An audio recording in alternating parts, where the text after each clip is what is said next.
Coming to you live on Registry Matters, a huge shout-out to our stalwart patrons, the dynamic duo of Michaels, the tenacious Denise, staunch supporter Dale, and rock-solid John. Without you, this episode wouldn't be possible. Recording live from FYP Studios East and West, and, well, another West, transmitting across the internet. This is episode 346 of Registry Matters. Larry, fine sir, how are you? Nice and toasty. How are you? Toasty? I'm doing very well, thank you. We've had like a ton of rain, flash flood warnings, all kinds of stuff. It's very swampy here. Very humid for this area, period. Almost feels like Georgia, but not quite. Well, I misquoted the temperature. It's only 95 here right now. What did you say before? 93. Oh, those 2 degrees, man, that makes a big difference. It very well could. 2 degrees of your body temperature could be fatal if you have very true. A fever at a certain level. It's very bad. You are correct. Chance, good evening. How are you, sir? I'm good. Doing very well. Thank you. Excellent. Well, make sure you head over and press like, subscribe, 5-star rating. You know the drill. Does help us out. And if you want to be extra generous, then you can head over to patreon.com/registry matters. Any level of support is incredibly valued, and we appreciate it. And we love you from the bottom of our hearts. Except for Larry's is kind of stone and very cold. So I don't know that he has one. It might be. It's just cold and hard. So what are we up to tonight, Larry? Well, alrighty then. Stone and cold heart. Just kidding. So Chance, if you've heard him already, he's able to join us. So it means it's not just Mr. Doom and Gloom.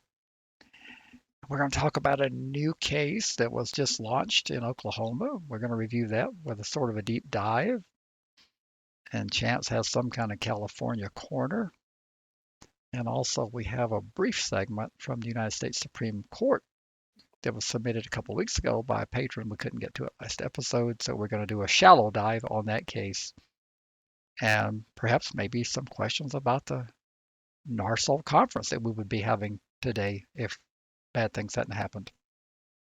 Gotcha. Well, let's dive right in. As you said, we have this case, so it'll be a bit of a shallow dive, so to speak, from the Supreme Court, and it's Esteras. Is that, do you think I've pronounced that right? Esteras, yeah. Esteras versus the United States. Eduardo Esteras pleaded guilty to conspiring to distribute heroin in the district court, and they sentenced him to 12 months in prison, followed by a 6-year term of supervised release. However, while on supervised release, Esteras was arrested and charged with domestic violence and, well, other crimes. The district court revoked Esteras' supervised release and ordered 24 months of re-imprisonment, explaining that Esteras' earlier sentence had been rather lenient and that his revocation sentence must promote respect for the law, a consideration enumerated in 18 U.S. Code subsection 3553, and you can figure out the rest of it. That sounds like a bit of like the district court had buyer's remorse a little bit. What do you think, Chance? Well, that's a possibility, or the district court that originally sentenced him leniently may have left the bench, but nonetheless, the Sixth Circuit affirmed, holding that a district court may consider Section 3553, sub A, sub 2A, when revoking supervised release. Well, then I guess the question is, in this case, for the Supreme Court, in determining whether to revoke supervised release, may a district court account for these omitted factors? And that's specifically the numbers and letters you read a moment ago, 3553A to A. Esteras says no. The government says yes. What did the high court say? Well, they agreed with Esteras. District courts cannot consider Section 3553A to A when revoking supervised release. The conclusion follows the well-established canon of statutory interpretation, expressio unius est exclusio alterius, which means that expressing one item of an associated group excludes another item not mentioned. And if you want to learn more about that, see Chevron USA Incorporated versus Eschalbal 536 US 7380, and that means at page 80. While Congress elsewhere set forth 10 factors that must generally inform a district court's sentencing decisions, It provided in Section 3583 sub E, the provision governing the revocation of supervised release, that courts must consider only 8 of those 10 factors. The natural implication is that Congress did not intend courts to consider the other 2 factors, including Section 3553A2A. Do you mind, can you dig a bit deeper? You want me to interpret that? Oh, yes. Okay. The statutory structure confirms this negative inference. Neighboring provisions governing the imposition and revocation of other kinds of sentences instructs courts to consider all 3 Section 3553A factors. But for supervised release and supervised release only, Congress omitted Section 3553A2A. And this is a distinction with a difference. And Congress's decision to exclude retribution from the calculus also comports with the supervised release role in the criminal justice scheme. Supervised release is not a punishment in lieu of incarceration, and that you get from the United States versus Granderson 511 U.S. 3950. Rather, it fulfills rehabilitative ends and provides individuals with post-confinement assistance. United States versus Johnson 529 U.S. 53, 59 to 60, if you are curious. And so, when a defendant violates a condition of supervised release, courts must consider the forward-looking sentencing ends, but may not consider the backward-looking purpose of retribution. And that's it in a nutshell. So Interesting. Let me try to understand this. So when a person has exited the Federal Bureau of Prisons on supervised release, we're no longer punishing them. Or the way you read here, the way this appears to read, we're assisting them. Is that correct? That's right. It's all about rehabilitation. Correct. So therefore, the United States Supreme Court seems to have spoken clearly that if you didn't get your pound of flesh, you can't, district judges, you don't get to have buyer's remorse. I see that here. Do you agree with that? Yeah, you don't get a second shot. That's it.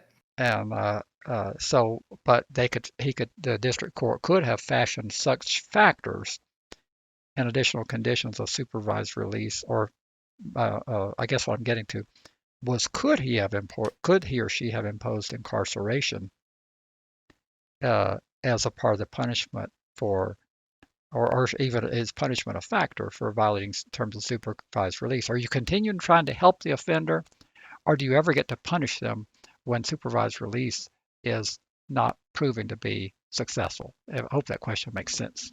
Yeah, it's kind of complicated, but I'm not sure exactly where you're going there, but maybe. This post release is all about rehabilitation. So, unless, and of course, if a person commits another crime or does something crazy, I think that's a whole new calculus. So, well, my question is, how does this relate to Registry Matters? Well, it would relate to Registry Matters very easily, because a lot of our people are in federal custody. Then they have a period of supervised release that includes up into lifetime supervised release. So if this ties the hands of district courts to where if they have technical violations of supervised release that don't involve additional criminality, which can incarcerate them, that means that the judge can't get mad and say, well, I've given you a break already. I should have given you a way more back when you were sentenced originally. Now I'm going to punish you and slap you down good. This seems to limit the court's ability to be punitive when there's the condition of supervised release violated. That's what I'm reading from it. That's what it looks like to me, but it kind of doesn't make sense in a way, but it kind of does. Well, thanks to our Supreme Court. All right, then. Well, as I understand it, since we will move along from there, as I understand it, Narsau has filed a lawsuit this week in Oklahoma. Larry, are you prepared for a lively discussion on this one? Not really. Oh, okay. Well, so let me just set it up, though, and you let me know when you're ready. So I read the complaint today while I was out walking. I wasn't mowing the lawn again because, I've been out of town. So I'm ready. Well, I thought you told me you were using your push mower, and I was wanting you to show us the picture of the push mower you were using. I did not prepare to have a push mower picture. And it's not the one that you think it is. It is not one of those manual jobs. I used one of those once. That was murder. I was very young. I was probably 30 or 40 years ago that I tried using that thing. I was like, what kind of moron uses this thing? They used them for decades and decades before they had power mowers. I used one as a kid. We didn't have a power mower when I first started mowing grass. Good grief. Chance, are you familiar with this push mower thing that has like the horizontally spinning thingamajigger? Unfortunately, yeah. Now, I had a dad. You bet. I have never, I don't even think as a kid we used that. We had a powered one, whatever. Really? Even if it wasn't self-propelled. But whatever. We had lawn service too, whatever. Anywho. So let's move along here, what this thing is. So paragraph 1 says, this is a civil rights class action challenging the constitutionality of Oklahoma statute annotated Title 46. Did I get the TIT right? I don't want to say TIT. You did. Is that title? That's the Title 47. Yep. Title 40. Why do you do this to me? Title 47, subsection 6-111E, which requires the driver's licenses of individuals convicted of certain sexual offenses to be forever branded with the marking of sex offender. I've heard you pontificate for years that there are drawbacks when filing a class action. Please explain to me, Lucy. Sure. One of the difficulties is getting the class certification that's needed. Class certification is covered in Federal Rules Civil Procedure 23.1. And one of the more of the members of a class may sue or be sued as representative parties only if the class is so numerous that joinder of all members is impractical. 2, there are questions of law or facts common to all class members. And 3, the claims of the defenses of the representative parties are typical of the claims of the defenses of the class. And the representative parties will fairly and adequately be protected by the interest of the class, meaning the law firm, they have to be able to represent the class. If you're a solo practitioner and you've got a staff of just yourself, and you've got a class that comprised of 6,000 plus members, you just might not be able to represent the class and effectively communicate with the class throughout the course of litigation. So getting the class certification is a problem. So that's one thing that bothers me, is that I don't know that this case is going to easily be certified. Hope it is, but it may be a problem getting the class certified. Now, are you telling me that Oklahoma still marks driver's licenses despite the successful litigation in other states? I am telling you that, yes. Now, I would have thought that they would have discontinued the practice based on adverse decisions in other jurisdictions.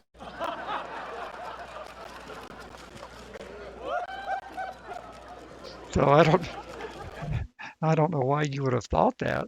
Why would they do that? They need political cover of a court telling them that they can't do what they're doing if it's already ingrained in the statutory scheme. It's too risky politically to introduce legislation to help PFRs unless there's a hammer about to fall. So litigation is exactly the right thing to get the legislature to act, but you have to do legislation that will actually win. And I'm not sure. I'm hoping this one's a great litigation, but that's what you have to do. The litigation is necessary. We just have to do the litigation very carefully, calculating and correctly. And then going along, paragraph 2 states, plaintiffs individually and on behalf of all others so situated citizens of Oklahoma allege that the challenged statutory requirements violates the First Amendment of the United States Constitution by requiring compelled speech. They collectively object to being forced to acquire and display a driver's license that brands them as a PFR and broadcasts the government's message that they are forever a danger to the public. Now, in your opinion, and possibly Chance too, is this compelled speech? Yes, in my opinion, I would imagine that Yes, many yes. would prefer not to have the message broadcast on their driver's license, particularly considering the many instances where driver's license and IDs are required. Now, who is Tom Tipton? He's one of the defendants. He's named in his official capacity as Commissioner of the Oklahoma Department of Public Safety. The Department of Public Safety is the entity responsible for enforcement and implementation of the PFR registration statute, which I don't feel like reading all that. I read it earlier. 47 subsection 6-11E. Now I noticed that one of the plaintiffs is the National Association for Rational Sexual Offense Laws, NARSAL. Do you have any concerns about being an organizational plaintiff? Well, I do, but I'm on the team with this. It's a decision that was made by the team. But naming an organization opens up a new avenue of discovery for the state of Oklahoma. Since the courts are public, our enemies, such as the ones that are attacking us presently, can potentially obtain sensitive information, such as our numeric strength, maybe even financial stuff. But beyond that, we have an additional hurdle to overcome, establishing organizational standing. If I'm on the other side, I would insist on dragging out this case and forcing the two named organizations to show that how they're harmed. And it's Oklahoma Voices, or whatever the state affiliate chapter is, also as an organizational plaintiff. So, well, let's move on. Chance, do you have any thought on the organizational standing? Because I'm really dubious when we have to get into the weeds about organizational standing and all the stuff that opens up. It's just complicated, but yeah, there's a lot of exposure there. Yeah, it's crazy. Well, let's move on to what they challenged. Reading directly from the complaint, because I'm not a lawyer, it states, the department shall develop a procedure whereby a person applying for an original, renewal, or replacement class A, B, C, or D, I can do my alphabet. Now that's A, B, C, or D class driver's license or identification card who's required to register as a PFR pursuant to the provisions of the PFR Registration Act as an aggravated or habitual offender shall be issued a license or card bearing the words sex offender. I'm assuming that a habitual offender is a repeat offender? Now, what is an aggravated offender? Is he just one that's mad? No. The term aggravated applies to many registrants in the state and involves convictions against minors, incest, rape, sexual abuse, sodomy, lewd or indecent proposals to those under age 16. Essentially anything that involves a minor. So if you're online and you proposition a minor, that would qualify. So it's the whole universe of offenses. I don't know if it does the CP, but it does cover a big, broad umbrella of offenses. The complaint points out that one's driver's license is frequently necessary in face-to-face encounters when cashing a check, using a credit card, visiting a health clinic or pharmacy, purchasing tobacco or alcohol, obtaining a job, entering some public buildings, and in air travel, just as a few examples. The PFR designation on the driver's license subjects the plaintiff to unnecessary public humiliation and shame. How did we get here in this fine United States? Now, did you read that it said on the driver? Does it say PFR or does it say something else on the driver's license? It says something else. I was toning it down so we don't use the term over and over and over, but it says the sex offender word. Oh, okay. Just being clear. Well, I hope Chance weighs in on this, but in my view, we've lost our moral compass. And how did we get there is beyond me. I would say that the victims' advocacy organizations have a lot to do with it, as well as sensationalized media reporting about PFRs and these type of offenses. But Chance, how the hell did we get in this position where we're willing to do this kind of thing to people? I just don't know. I think I agree with you that we have lost our moral comfort, and it really puts the PFR in this, in this mix. It's crazy. I was having a conversation with my kid. God, was it yesterday? And he just turned 18, and talking to him about why don't the kids go out and play in the neighborhood and all this stuff. He's like, well, when I was a kid, they beat it into our heads about stranger danger and don't get into the white van where they're handing out candy. I was like, this is the biggest lie. Has it happened? The answer is probably yes. But that, like, once, twice in the whole country, in all of time, it's just ridiculous that they would run around and beat it into your head that you can't go out and play with your friends because someone's going to just drive by and scoop you up. Unless, of course, they're wearing masks and you happen to be brown and they're going to deport you. That's the only time you'd have to worry about it. Yeah, true. Well, we should also point out that unlike other residents who renew their licenses every 4 years, plaintiffs and PFRs must be reissued a branded driver's license annually at a cost of $38.50. When providing their license to verify their identity, the plaintiffs frequently encounter suspicion, fear, and revulsion. The message sent by the brand is that they are dangerous and pose a threat to the public. Now, why would you have to have that on your driver's license when you go to the clinic to get your annual physical exam? There's no reason that the nurse needs to know. There's no reason that the doctor needs to know that you're a PFR.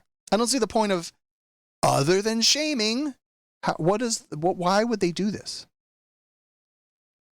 I don't know. We don't do it in my state. You'll have to ask the liberty-loving people and the individual liberty protectors that made the law in Oklahoma why they did it.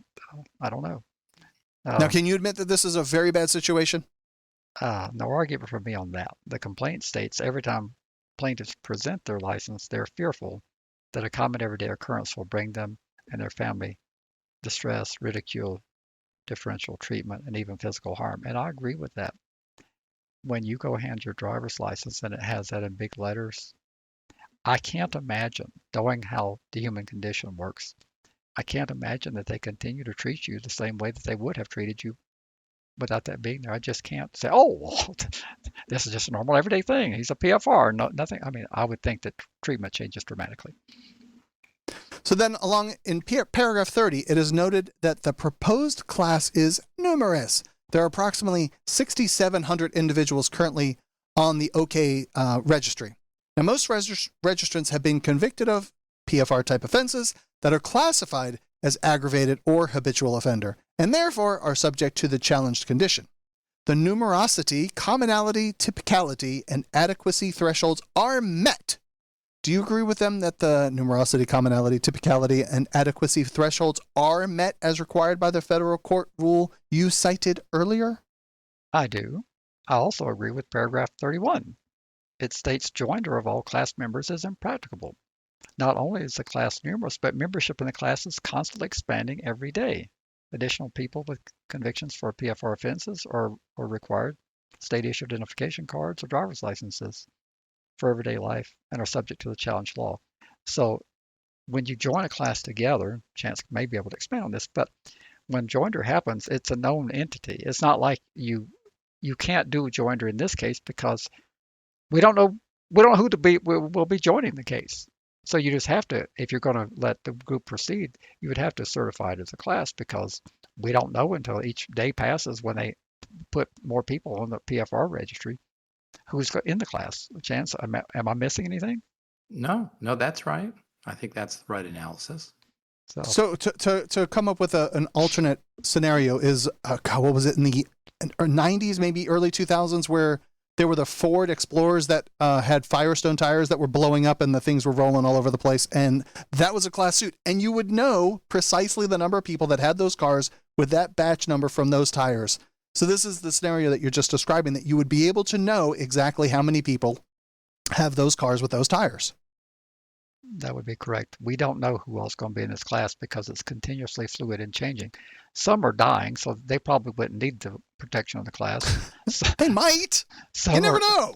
I've never heard of anybody being, when they're dead, they don't usually require anything else out of a PFR. But this is a very broadly defined class, honestly.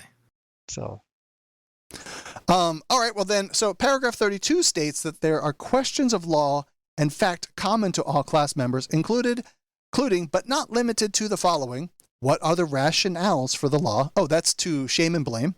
Whether there is any compelling interest served by the law? None. Has the state adopted the least restrictive means to accomplish that end? That is definitely a no.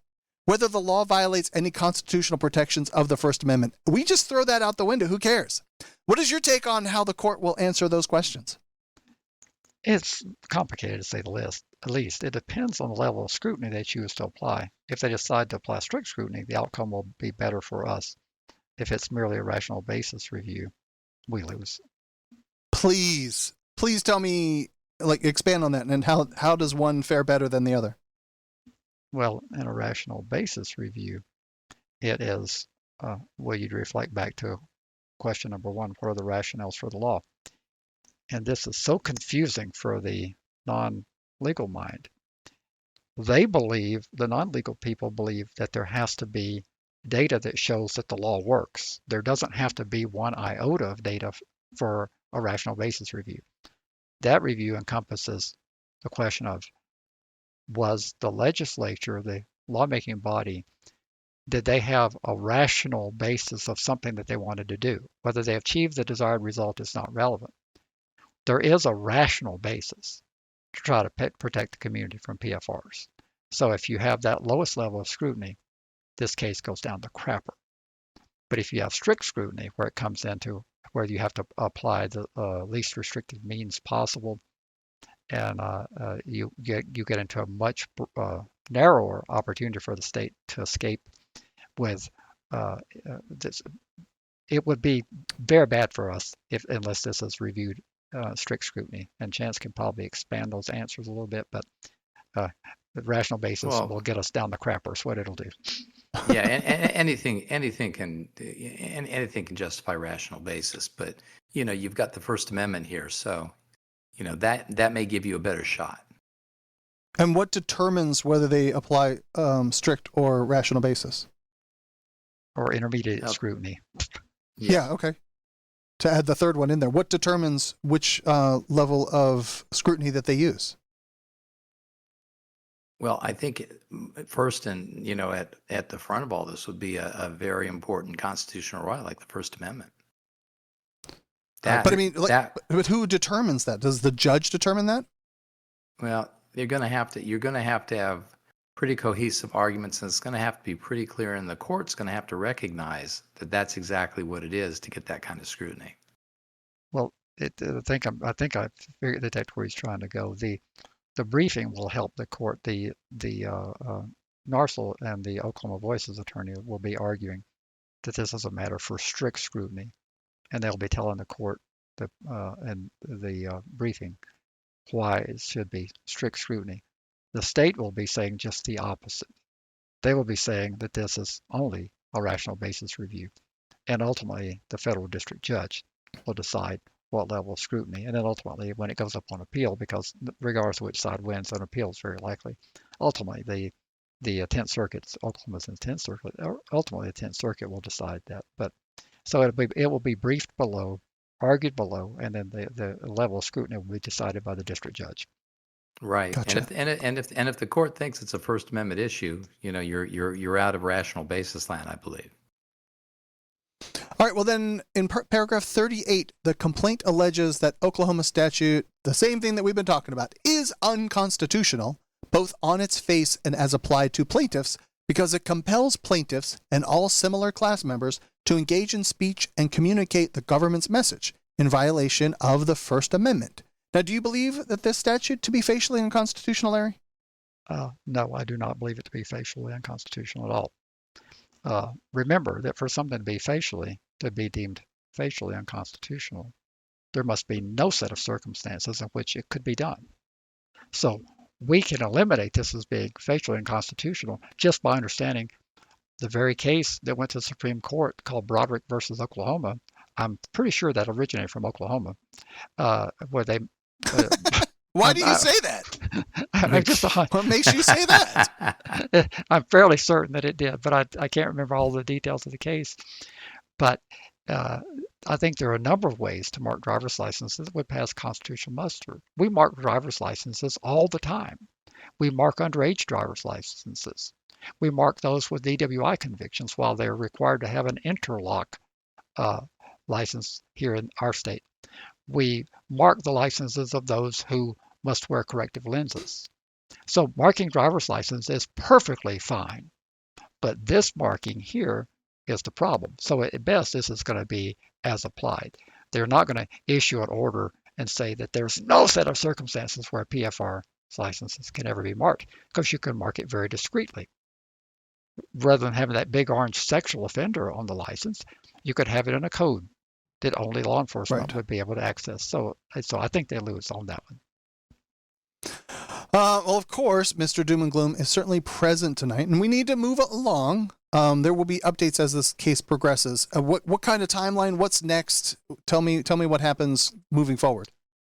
Well, the first part of the process is the complaint has to be served on the respondents, the defendants, and there's an easy way to do service and there's a harder way to do service. And the defendants that are named can agree to accept service and waive service and say that the electronic filing is sufficient, or they can require that you track them down and come in and hand them a paper copy. That hasn't changed to my knowledge. So once they're served, they'll have 30 days to file an answer and response. And even though it's federal court, states always manage to get an extension by claiming that they're overworked, understaffed. So we need to be patient. Audience, please be patient. Don't reach out to NARSL's attorney. Don't reach out to the partner attorney that provides us pro hac vici admission. We don't know anything. We won't know anything for some period of time. All you're doing is bogging them down with unnecessary stuff. We will report as soon as we have something to report. Is this one of those like Miriam Alkerman 10-year fights? Yes, this could be very well a 2 or 3 year fight. Okay. Alrighty then. Well, let's head over to dum-da-da-dum. Well, Chance, before we get to that, has the rules for service changed any? That's the way I remember it about 15 years ago, last time I did a federal court case. I haven't looked at that lately, but they're dynamic. They could have. But yeah. So, I'd have to. I mean, that's something you want to look at before you do, right? Look before you do, but I don't know. Well, they can waive formal service and accept it as served just by receiving the complaint and say we waive service. That I'm sure has not changed. But if they want to play hardball, they'll say good service. Are you a first-time listener of Registry Matters? Well, then make us a part of your daily routine and subscribe today. Just search for Registry Matters through your favorite podcast app, hit the subscribe button, and you're off to the races. You can now enjoy hours of sarcasm and snark from Andy and Larry on a weekly basis. Oh, and there's some excellent information thrown in there too. Subscribing also encourages others of you people to get on the bandwagon and become regular Registry Matters listeners. So what are you waiting for? Subscribe to Registry Matters right now. Help us keep fighting and continue to say FYP. Well, let's move to California Corner, titled Courts in Crisis, the Legal Path to Authoritarianism. Because you guys talked about it. Authoritarianism. Because you guys talked about it in pre-show, I would probably have been able to pull it off, but you guys messed up my noodle. Okay, so today we're diving into a critical and chilling topic: how courts, the very institutions meant to uphold justice, can transform tools into tyranny. Now, joining me as always in this section is Chance Oberstein, a criminal defense attorney with decades of experience analyzing judicial systems and their role in society. Welcome back, Chance. How are you? Oh, good. Thank you. Thank you, Andy. This is, it's not my typical sex crimes defense podcast. So this is a bit more serious. It's not just shop talk and interesting topics. This is important. Very, very, very important. So, this is a topic that's not just historical. It's deeply relevant to the challenges we face today, even the stuff we just talked about. All right, well, let's start with a little bit of a history lesson. How did the German courts enable Hitler's rise to power? Well, believe me, this is controversial stuff, but let's start out. Let's start out with Germany, because it's probably the best illustration. The German judiciary played a pivotal role in legitimizing Hitler's regime. After Hitler became chancellor in 1933, the courts didn't resist, they adapted. Judges embraced Nazi ideology, interpreting laws to align with the regime's goals. For example, they upheld emergency measures under Article 48 of the Weimar Constitution and allowed Hitler to suspend civil liberties and suppress opposition without parliamentary consent. The legal compliance gave his actions a veneer of legitimacy. And then the courts weren't overthrown. They willingly supported the regime, probably because they thought they would die. But well, yeah, exactly. That's the whole point. They became political. The judiciary accepted the shift from a normative state governed by established laws, the rule of law, to a prerogative state where Hitler's will overrode legal norms.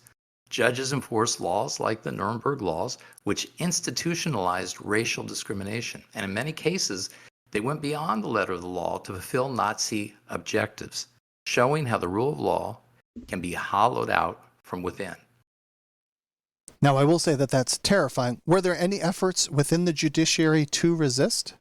Absolutely. There were isolated cases of resistance, but they were rare and often crushed. The Nazi regime purged Jewish judges and those who were deemed politically unreliable, replacing them with individuals sympathetic to Nazi ideology or willing to conform. Legal education was also reshaped to reflect Nazi racial and political doctrines, ensuring future generations of judges were indoctrinated. Does that start to hit some nerves? It does to me. Then the courts didn't just tolerate tyranny, they actively helped build its legal framework? Precisely. It was a stark reminder that when those entrusted with justice prioritize obedience over principle, the legal system can become a tool for oppression. Now let's broaden the lens a little bit. How does this compare to other authoritarian regimes like China or Russia, and dare I say North Korea? The pattern is strikingly similar. In China, the legal system is designed to reinforce state control rather than limit it. Courts are subordinate to the Communist Party, and laws are intentionally vague, giving authorities broad power to suppress dissent. The state even promotes legal literacy among citizens, not to empower them, but to increase compliance and bolster legitimacy. And then what about over there in the former Soviet Union, now known as Russia? Right. In Putin's Russia, the judiciary often serves as a stage for political repression. We've seen this time again on the news. You can watch it in real time. High-profile trials of opposition figures are used to signal the regime's dominance. While the legal system appears functional on the surface, it's tightly controlled behind the scenes, with outcomes often predetermined. It's less about justice and more about maintaining the regime's grip on power. And then what about Iran? And I keep thinking of the song from not the Beach Boys, the parody song back in the day. Bomb, bomb, bomb, bomb, bomb, Iran. Sorry, couldn't resist. Bomb, bomb. Yeah, right. Well, their legal system blends Islamic law with authoritarian governance. The judiciary is heavily influenced by religious authorities or zealots, and laws are interpreted to maintain clerical power. Dissent is criminalized under broad charges like spreading corruption on earth, giving the regime sweeping powers to silence critics. In these cases, the legal system becomes a facade, maintaining the appearance of order while serving authoritarian ends. So whether it's ideological, political, or religious, the courts are used to legitimize control? That's the whole point, exactly. It's a global tactic. Authoritarian regimes use legal systems to consolidate power while maintaining the illusion of rule of law. In comparison, democratic governments use legal systems to diversify power to uphold the rule of law. It's the complete opposite, thus ensuring full equality before the law and strong civil liberties. You guys are talking a bunch of mumbo jumbo. Let's bring this closer to home. Oh, gee, here comes the Republican. Okay, come on. Some scholars are drawing comparisons between authoritarian legal tactics abroad and what's happening in the U.S. under this administration. What is your perspective? Because I've heard this quite a bit, that the courts are being corrupted and taken over. And, I'm not ready to buy into it, but I want to hear what you think. Well, there are certainly parallels, and they're concerning. Trump expanded executive power, often testing constitutional limits, and I think we've all seen that. For example, he invoked emergency powers in unprecedented ways, repurposed obscure laws to justify controversial actions, and declared parts of the southern border a national defense area. These moves echo legal manipulation seen in these types of authoritarian regimes. But we have clearly a constitutional established judicial independence of the judiciary and a co-equal branch of government.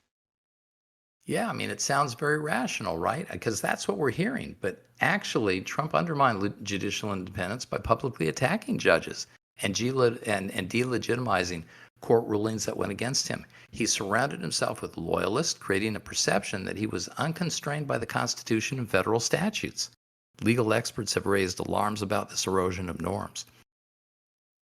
Well, but we still have due process of law here. This is not like in Putin's Russia or in the country of Iran. And here we have Right.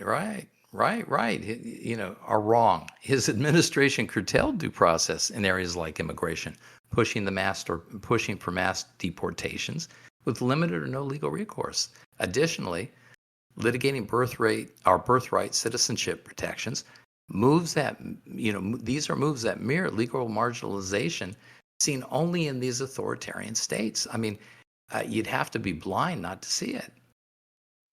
no, but So you can't go. you can't say that people that aren't born here have all these same rights, can you? I mean, they weren't born here, Chance. Can't you understand that? Well, I wasn't saying that. I was saying people with birthright citizenship protections are now on the chopping block, Oh, okay. All right? right. Well, yes, I do think that there's a challenge underway to eliminate the birthright citizenship. I've heard about that. Correct. All right. Okay, go ahead, Candy. The decision came out yesterday. The decision came out, and the Supreme Court kicked it back down to the lower courts. They have 30 days to do something with it. So the court did not rule against him. So I'm not familiar with that, but go ahead. I didn't mean to cut your time off. No, I wanted to dig into that a little bit. What makes any of us a citizen at that point? It's because we were born here. It's not because of anything else. We were born on some kind of U.S. territory, soil, whether that's in the U.S. or on a military base in another country or something like that. That's how we all got our citizenship. How's that any different? Well, That's right. By extension, that's the argument. But their argument is that if you're lugged across the border, not lugged across the border, but if the person illegally come across the border, why would they be rewarded with their offspring when they get here 35 minutes before the baby is going to be born? Why should they be awarded with citizenship? That's their argument. Well, Yeah, I sure, get but it. that's what would have happened 100 years ago when the mass influx of people were coming from Europe. They all showed up, no paperwork, nothing, had their names changed because you couldn't pronounce the full German name or, Polish name or whatever it was when you got here. And then you pop out a kid. Poof, kid is a citizen. I don't see a difference at all in this case. Yeah, well, that certainly is the debate, isn't it? Yep. And of course, so then the courts have pushed back, haven't they? Well, yes, and that was a key difference until the federal courts were neutered yesterday, as you say. Unlike fully authoritarian states, the U.S. system of checks and balances was still functioning. Many of Trump's most aggressive legal maneuvers were challenged and often blocked by the judiciary. However, yesterday, as you mentioned, the Supreme Court issued a major ruling that limits the power of federal courts to block executive orders nationwide.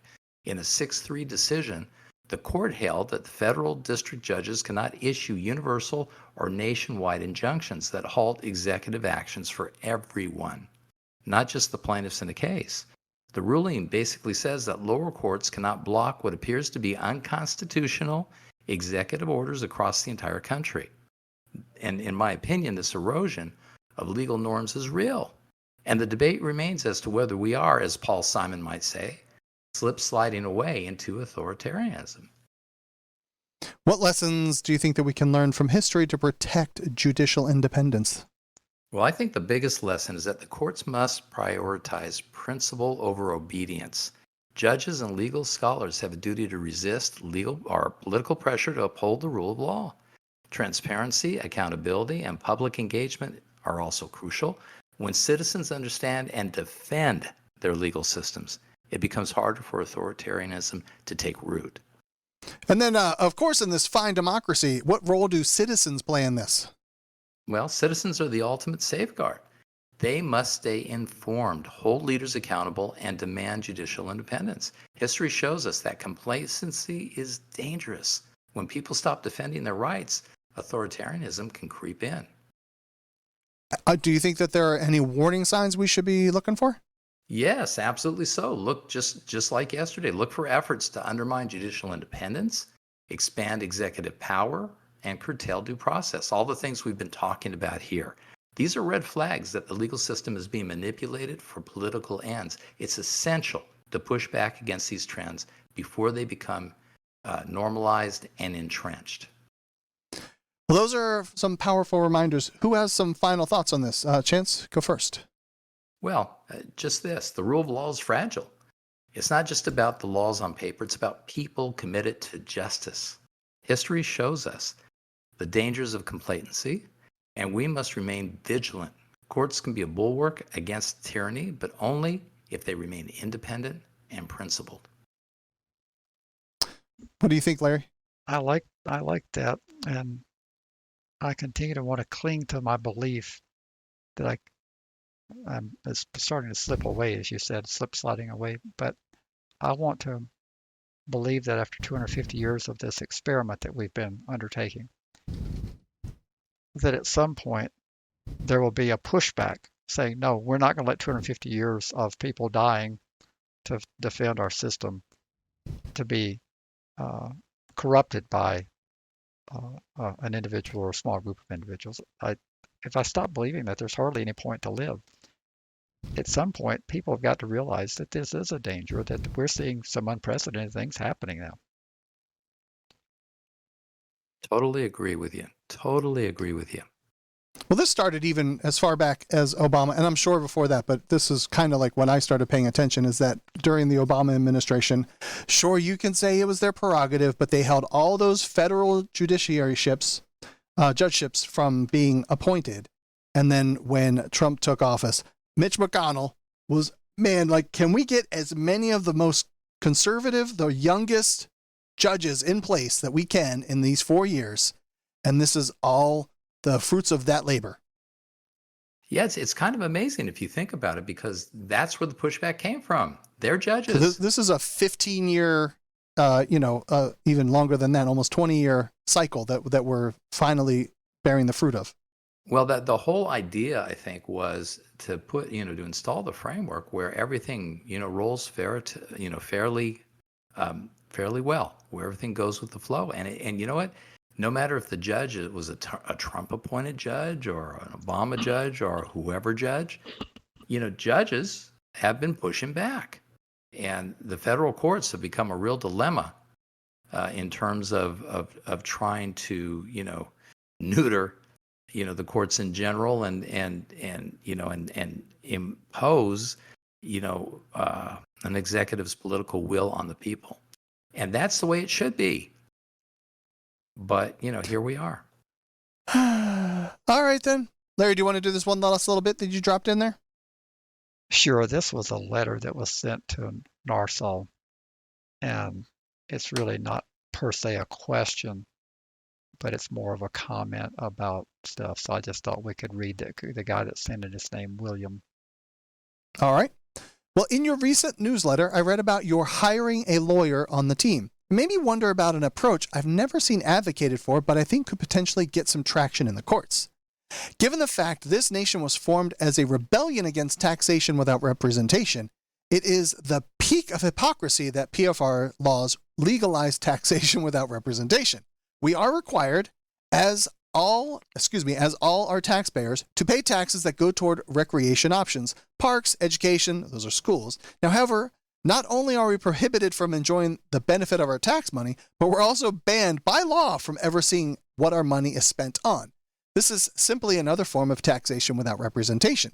While it is true that some other taxpayers may choose not to use or utilize the aforementioned facilities, PFRs are afforded no choice due to living and use restrictions. If NARSOL would consider taking up the matter with some small jurisdiction, the organization could build some precedent. Perhaps it would allow for bigger wins in larger jurisdictions. Or, in the event of a loss, NARSOL could move right up to a higher court on appeal. You may publish this if you choose, or simply write back, whichever you prefer. All I ask is you use only my first name if published. Interesting point. Yes, and I did write William back, and I told him that I didn't know if we were going to publish it, but we're going to talk about it. And I posed a question to him because I don't understand his logic for what would be the benefit of taking the matter up on challenge in a smaller jurisdiction. He's got to have some logic that he's thinking, but I was unable to.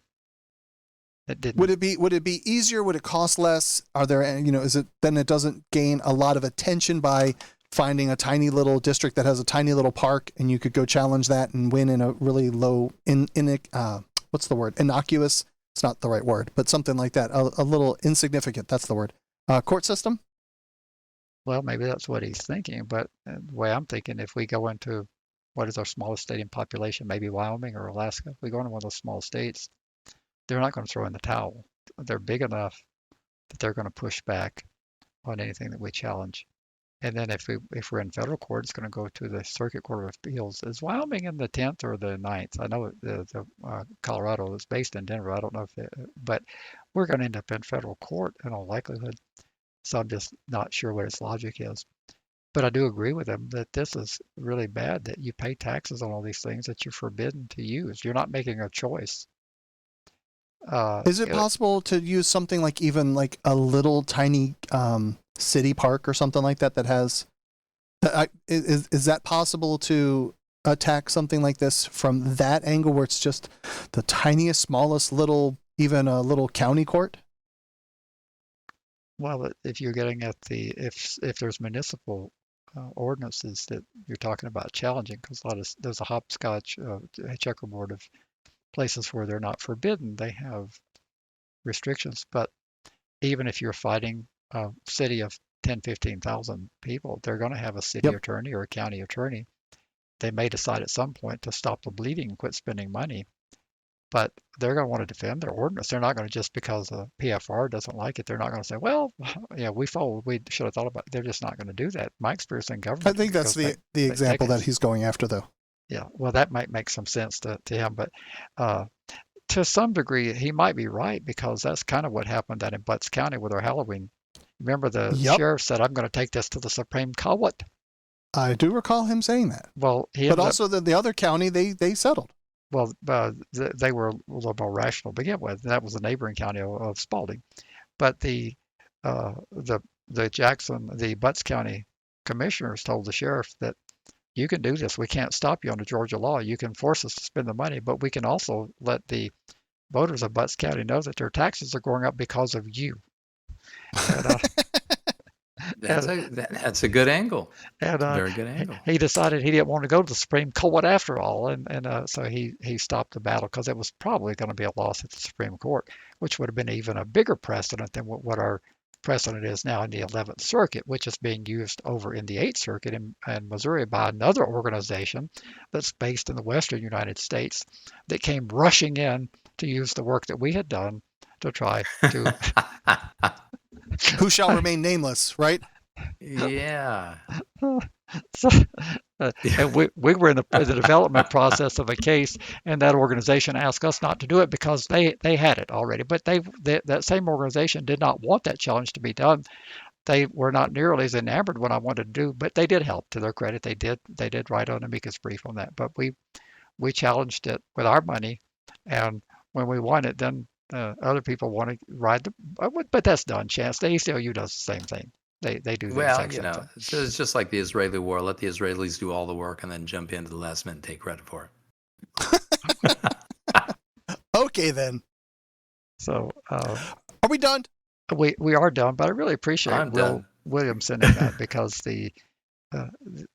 it's horrendous, all the restrictions. We don't really have any here. A PFR can do anything and be anywhere anybody can be, except for when they're under supervision.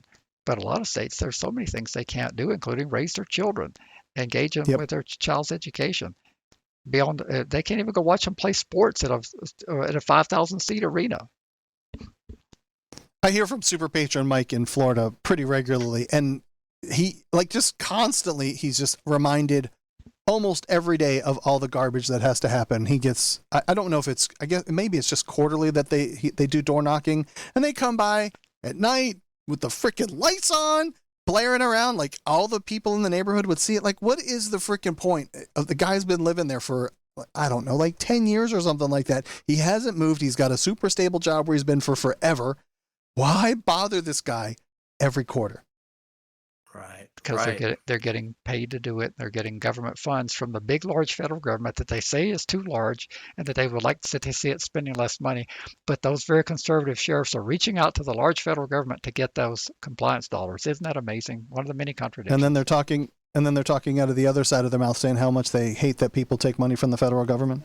Yes, but we could spend hours talking about that. But we do have an announcement to make that we won't be here next weekend. So all the people that are glued to their computer waiting for us, we're going to be out of commission next weekend. And is anything happening specifically? Is it a holiday or something? Well, it is, but I think that one of our key people is traveling, right? I am not traveling. I just have company coming. Oh, okay. Well, very good. Chance, thank you as always for joining us. But Pleasure. We got Pleasure. a new patron named Dale. Welcome, my friend. I sent you a message over there in the Patreon system to say welcome aboard. Head over to registrymatters.co to find show notes and all that stuff. Oh, wait, before we do all of that, Chance, what are you doing these days? You got a little side project? I do. I've got a podcast going. All right. Do you want to tell us about it real quick? Well, it's called Sex Crimes Defense Podcast, and it's shop top about what's happening, trends across the United States. It's discussions about cases that are coming up here and there. It's a mix of social media perspective versus legal analysis, and it's kind of a cool deal. Come join me. Very good. Come listen. Well, Fantastic. how would they find you, Chance? What do they need to do to find that podcast? Just put Chance Oberstein's Sex Crimes Defense Podcast. It's a YouTube channel. They'll find me. Okay. And So it's not available on a podcast app, only on YouTube? I'm not sure if it's available on podcast apps, but definitely on YouTube because it's a YouTube channel. Well, I've got a question for our head. What is it? HM, whatever it is. Yeah, I got a question for you. I was watching a YouTube channel, and they have the channel itself has a link to, on the YouTube channel, they have a link to their Patreon, and they say, please support us on Patreon. Is that permissible on YouTube? Because it is. We need to do that because we've got a fair number of people that view YouTube. It's on there. It's in the show notes. It's in the if they click on more, it's in there. Not, but no, but I'm saying it sounds reasonable. In the comments, they have a highlighted comment that says support us on Patreon, and then they have the link so that they can just click that and go directly to Patreon from the YouTube. I will tell you again, it's in the notes, a link to take you directly to the page. It's been there on just about every episode, but I don't make any comments about it, but I could. So, okay. All right. Registrymatters.co, registrymatterscast@gmail.com, 747-227-4477, and then, of course, patreon.com/registrymatters. Gentlemen, I hope you have a fantastic 4th of July. Stay warm, all that fun stuff over there, and stay out of trouble. Larry, stay out of trouble. Oh, God, that's the wrong one. Wrong button. We don't need any hypocrisy quotes here. Right. Have a good night, gentlemen. You too. Thanks. You've been listening to FYP.